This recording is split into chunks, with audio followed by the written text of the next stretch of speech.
नमस्कार मित्रांनो, जर तुम्हाला 3D Max V-Ray शिकल्यानंतर कितीचा जॉब मिळू शकतो, जर तुम्हाला याची आयडिया हवी असेल तर मी या व्हिडिओतनं संपूर्ण तुम्हाला माहिती देणार आहे. सगळं नीट प्रॉपरली बघा, ऐका.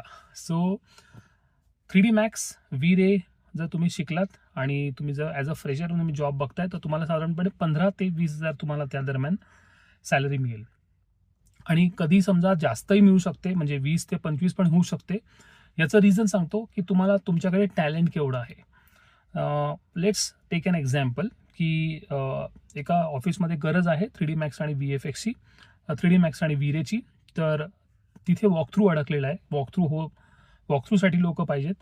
तर तुम्हाला तिकडे स्केल जास्त मिळू शकतं. कारण की अशा वेळेला काय होतं की तुमच्याकडे टॅलेंट असून दे, पण समोरच्याला गरज जर जास्त असते ज्या ऑफिसमध्ये, तर तेव्हा स्केल पटकन दिला जातो, कारण की ते काम अडकलं असतं क्लायंटचं.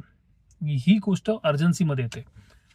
दुसरी गोष्ट, जर तुम्हाला वॉकथ्रू समजा करता आला, कार ॲनिमेशन करता आलं, वॉटर ॲनिमेशन करता आलं, या सगळ्या गोष्टी करता आल्या, तर तुम्ही सहज 25 पासून तुम्ही करू शकता सुरुवात.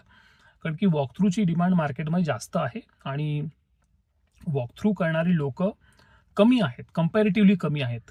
ती वाढतील, हळूहळू वाढतील, पण या दरम्यान जर तुम्हाला करता आला, कारण की आता व्हिडिओला प्रचंड डिमांड आहे. तुम्ही सोशल मीडिया बघा किंवा तुम्ही यूट्यूब बघा, कशामध्ये पण इंस्टाग्राम बघा, की हे जे क्लायंट्स असतात, आपले क्लायंट्स कोण असतं? Real estate developers, interior designers. त्यांना त्यांची स्कीम लोकांपर्यंत एकदम चांगली करून दाखवायची असते. तर व्ह्यूज फक्त चालत नाही. आजच्या दिवसाला समोरच्याला एंगेजमेंट करण्याकरता व्हिडिओ खूप गरजेचा आहे. तर सोशल मीडियासाठी किंवा मग इतर वॉकथ्रूसाठी जर तुम्हाला वॉकथ्रू करता आला तर तुमचा स्केल खूप वाढतो, 25 35 जातो.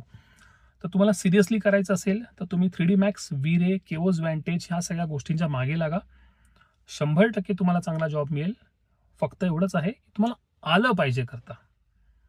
अशा टिप्ससाठी मला फॉलो करा, या चॅनलला फॉलो करा. मी असे व्हिडिओज पोस्ट करत राहतो. भेटूया नेक्स्ट व्हिडिओमध्ये. बाय.